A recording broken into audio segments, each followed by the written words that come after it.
Free audio post-production by Alphonic.com. Bem-vindos a mais um Mergulho Profundo. Hoje a gente vai explorar a questão do clima e das mudanças climáticas. É isso aí? Através das lentes de um especialista brasileiro. É verdade? Que nos desafia, né? A repensar o que a gente sabe ou pensar que sabe sobre esse tema, que é tão importante. Nossa fonte hoje é uma entrevista com o professor Ricardo Felício. Isso. Um meteorologista e climatologista. Uma vasta experiência, hein? Incluindo, inclusive, 2 expedições à Antártica. 2 expedições à Antártica. Imaginem só o que ele já viu e aprendeu sobre o clima do nosso planeta. Pois é. E o professor Felício não tem papas na língua. Uhum. Ele nos convida a questionar a narrativa dominante sobre as mudanças climáticas.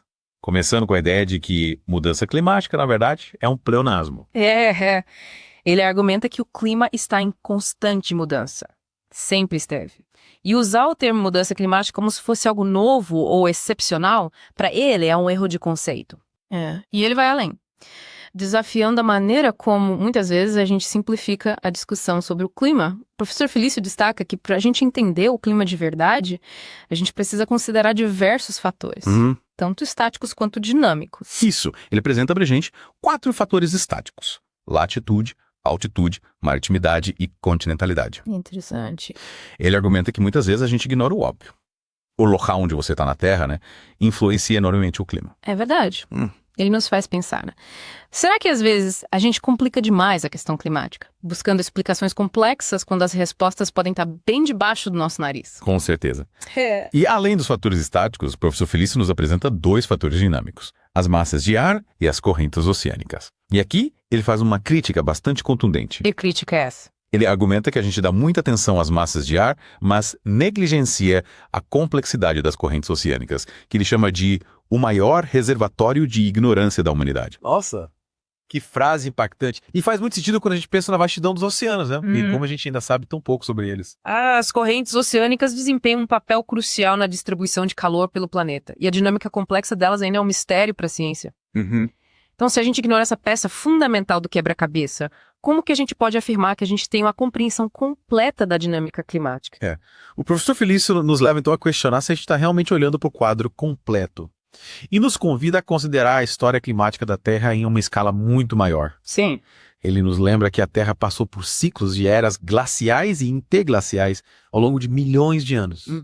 Uma perspectiva que nos tira da nossa bolha temporal e nos coloca diante da imensidão do tempo geológico, né? E ele destaca um fato curioso: a Terra, na verdade, passa mais tempo em períodos frios glaciais do que em períodos quentes como o que a gente vive hoje. Isso nos faz repensar a ideia de que o planeta está esquentando demais, né? Será que esse aquecimento que tanto se fala não é apenas parte de um ciclo natural muito maior? É uma pergunta que o professor Felício nos leva a ponderar. Para entender melhor esses ciclos de longo prazo, ele nos apresenta os ciclos de Milankovitch. Os ciclos de Milankovitch. Pode nos explicar um pouco mais sobre isso? Claro. Imagine a Terra realizando uma dança cósmica lenta, inclinando-se e oscilando ao longo de milênios. Essa dança muda a quantidade de luz solar que a gente recebe, levando a mudanças climáticas drásticas ao longo de milhares de anos. É a influência gravitacional da Lua, de Júpiter, de Saturno e, claro, do Sol, moldando o clima do nosso planeta. É incrível como tudo está interligado no universo, né? Mas voltando para o presente, o professor Felício também aborda fenômenos climáticos mais recentes, como o El Niño e a Laninha. Sim. Ele explica como esses eventos são impulsionados por uma complexa interação de fatores oceânicos e atmosféricos, especificamente no Oceano Pacífico. Para entender melhor, a gente precisa falar sobre a célula de Walker, um gigantesco ciclo de circulação de ar sobre o Pacífico que influencia o clima global. Certo. E como El Niño e Laninha se encaixam nessa história? Durante um evento El Niño, essa circulação é interrompida, o que causa padrões climáticos incomuns em todo o mundo. As águas quentes, que normalmente são empurradas em direção à Austrália, se acumulam ao longo da costa das Américas, causando chuvas intensas nas Américas e secas na Austrália, e em partes da Ásia. E a Laninha seria o oposto. Exatamente. A Laninha intensifica a circulação normal, empurrando essas águas quentes de volta para a Austrália e intensificando as secas nas Américas. Então, tanto o El Niño quanto a Laninha causam secas e inundações em regiões específicas, o que demonstra o delicado equilíbrio desses ciclos climáticos naturais, e como uma mudança aparentemente pequena em uma parte do sistema pode desencadear um efeito dominou em todo o globo. E é justamente esse delicado equilíbrio que o professor Felício enfatiza ao longo da entrevista. Aliás, ele se mostra bastante cético em relação ao conceito do efeito estufa, não é? Ele critica bastante essa analogia frequentemente usada. Ele argumenta que uma estufa real retém o calor devido à barreira física do vidro, o que restringe os processos convectivos, ou seja, o movimento do ar. Mas a atmosfera da Terra é um sistema aberto, então não funciona da mesma maneira. Então ele está dizendo que a ideia do CO2 reter o calor e remiti-lo de volta para a Terra está errado. Esse é o argumento dele, sim. Ele enfatiza que o CO2 é apolar, o que significa que ele não consegue reter e irradiar calor da maneira como muitas vezes se afirma. Para ele, é um absurdo que a troposfera superior, mais fria, aqueça a superfície da Terra mais quente através do CO2. Isso desafia os princípios básicos da física. Ele também menciona seu ceticismo em relação às alegações do IPCC de que 25% do aquecimento global é atribuído aos gases de refrigeração, nos incentivando a examinar criticamente essas afirmações. Ele também questiona a forma como medimos o efeito de ilha de calor urbana, argumentando que as medições noturnas, quando a radiação solar está ausente, fornecem a representação mais precisa. Para ilustrar como os efeitos de ilha de calor urbana criam variações de temperatura localizadas que podem ser mal interpretadas como tendências de aquecimento global, ele usa o exemplo de São Paulo. Sim. Este é um ótimo exemplo de como fenômenos locais podem ser confundidos com tendências globais. As cidades são essencialmente dissipadores de calor, absorvendo e irradiando calor de forma diferente dos ambientes naturais ao redor. É por isso que é crucial distinguir entre o aquecimento localizado causado pelo desenvolvimento urbano e as reais tendências de aquecimento global. E isso nos leva ao cerne da questão, toda a agenda das mudanças climáticas. O professor Felício parece acreditar que há muito mais acontecendo aqui do que apenas ciência objetiva. Ele chega a sugerir que a narrativa das mudanças climáticas é uma forma de ecossocialismo colocando a humanidade contra a natureza. É aqui que a discussão fica realmente interessante. O professor Felício questiona a narrativa do aquecimento global rápido, destacando sua análise de dados de satélite, que revela flutuações mínimas de temperatura. Ele desafia o ouvinte diretamente, perguntando se eles já notaram o nível do mar subindo significativamente em suas vidas, contrastando isso com as alegações alarmistas.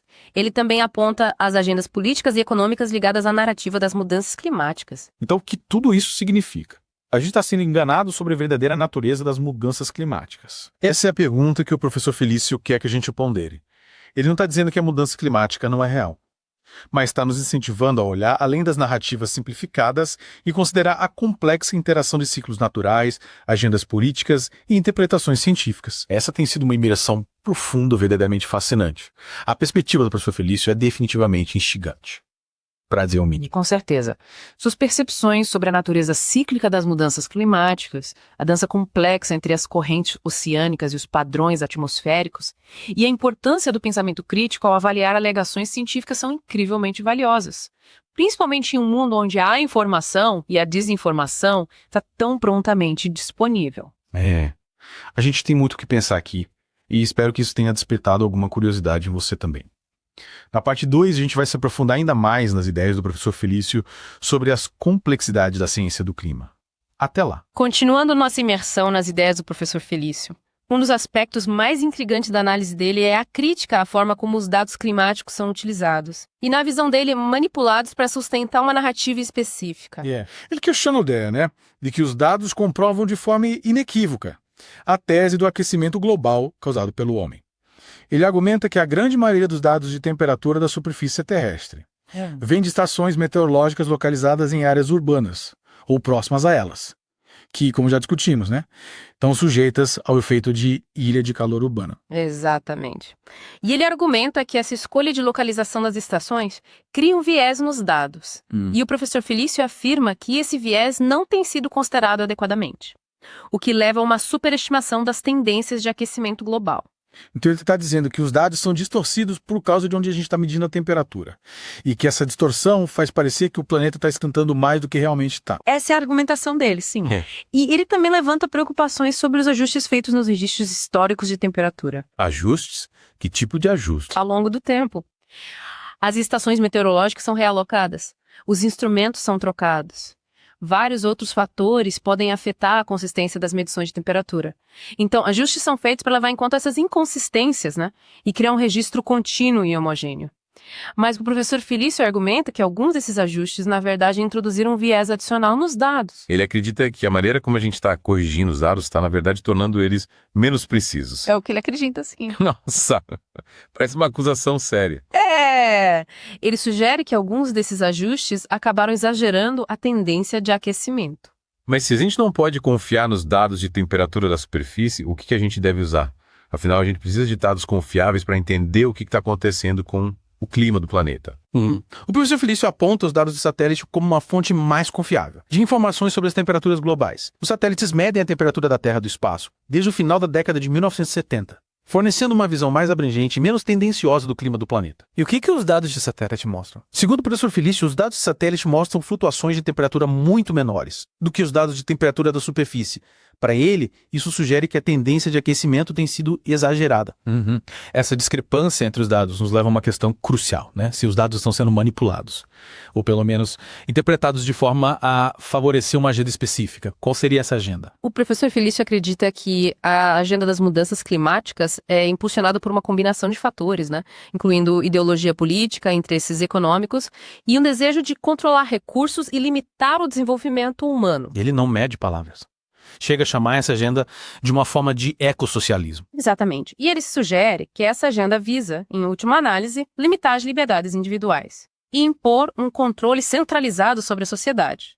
Mas muita gente argumenta que a crise climática é real e que a gente precisa tomar medidas drásticas para evitar consequências catastróficas. Esse é um ponto válido. Mas o professor Felício provavelmente argumentaria que esses medos são baseados em alegações exageradas e que as soluções propostas, como a transição para fontes de energia renováveis e a imposição de impostos sobre o carbono, tem mais a ver com redistribuição de riqueza e controle do que com a resolução de problemas ambientais reais.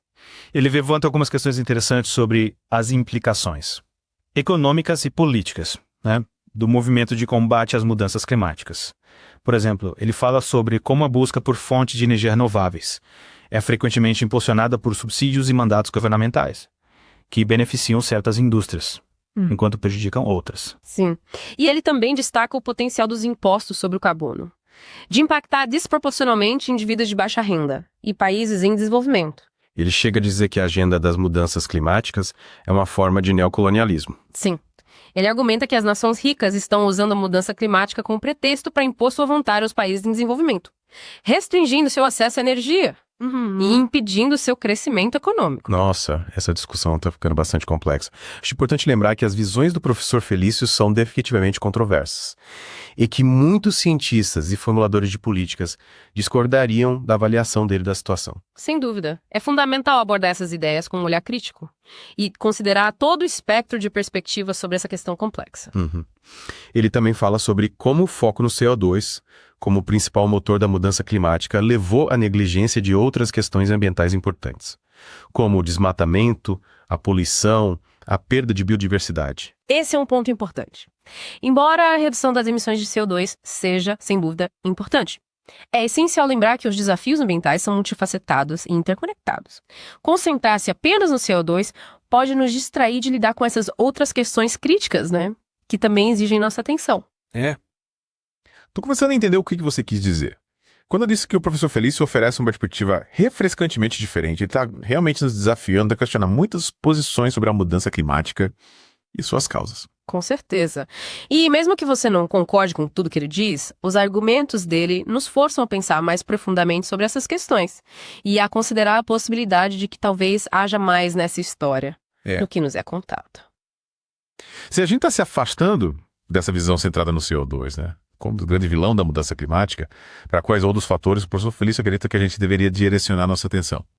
Ele enfatiza o papel crucial dos oceanos. Na regulação do clima da Terra, aponta que a gente sabe muito menos sobre os oceanos do que sobre a atmosfera, e ainda assim eles desempenham um papel fundamental na absorção e distribuição de calor ao redor do globo. Ele chama os oceanos, né, de o maior reservatório de ignorância da humanidade. É uma frase forte, que nos faz refletir sobre a vastidão e a complexidade do mundo natural, né? Com certeza. E essa falta de conhecimento sobre os oceanos pode estar nos levando a conclusões equivocadas sobre o clima.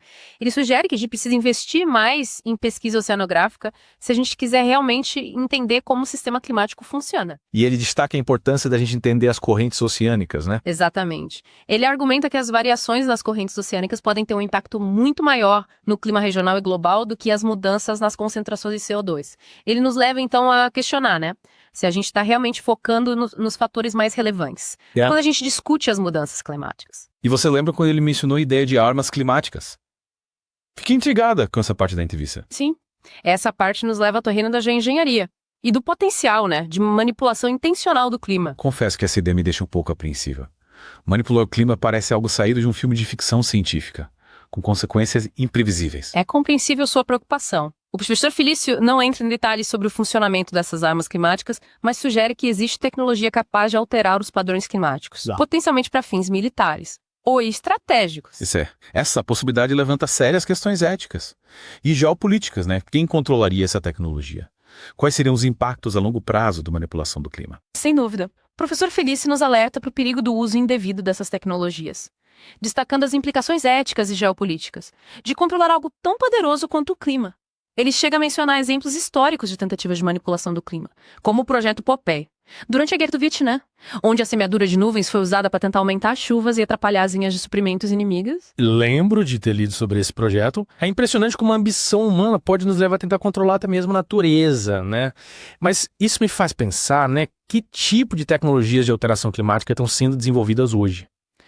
Se já tentaram manipular o clima no passado, o que nos impede de tentar de novo no futuro? Essa é a questão que o professor Felício nos deixa. Ele não oferece respostas concretas, mas a sugestão dele de que tais tecnologias existem deveria nos fazer refletir. Ele levanta preocupações sobre a falta de transparência e de mecanismos de controle, e sobre o potencial dessas ferramentas serem usadas para fins inesperados, ou até mesmo prejudiciais. Afinal, quem teria o poder de decidir como e quando manipular o clima? E quais seriam as consequências, né? Para o planeta e para a humanidade. Depois dessa imersão profunda.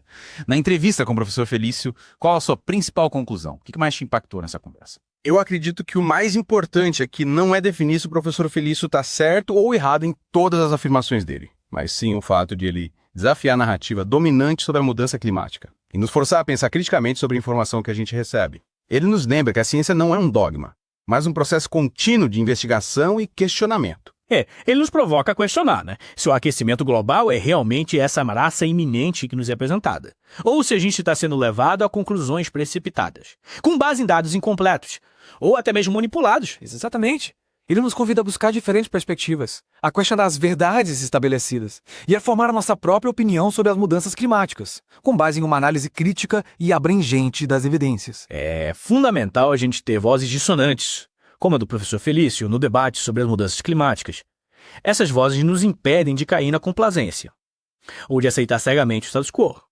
Elas nos desafiam a fazer perguntas difíceis, a examinar as evidências com cuidado e a considerar explicações alternativas. Concordo plenamente. O professor Felício pode não ter todas as respostas, mas com certeza está fazendo as perguntas certas. E é isso que torna essa imersão profunda tão valiosa. É um lembrete de que a ciência é um processo dinâmico de descoberta e debate, e que a gente deve sempre questionar, sempre aprender, e sempre estar aberto a novas perspectivas. E, com essa mensagem de incentivo à curiosidade e ao pensamento crítico, a gente encerra nossa imersão nas ideias do professor Ricardo Felício. Esperamos que vocês tenham apreciado essa jornada pelos labirintos da ciência climática e que se sintam inspirados a continuar explorando esse tema tão complexo e fascinante. Até a próxima. Free Audio Post Production by Alphonic.com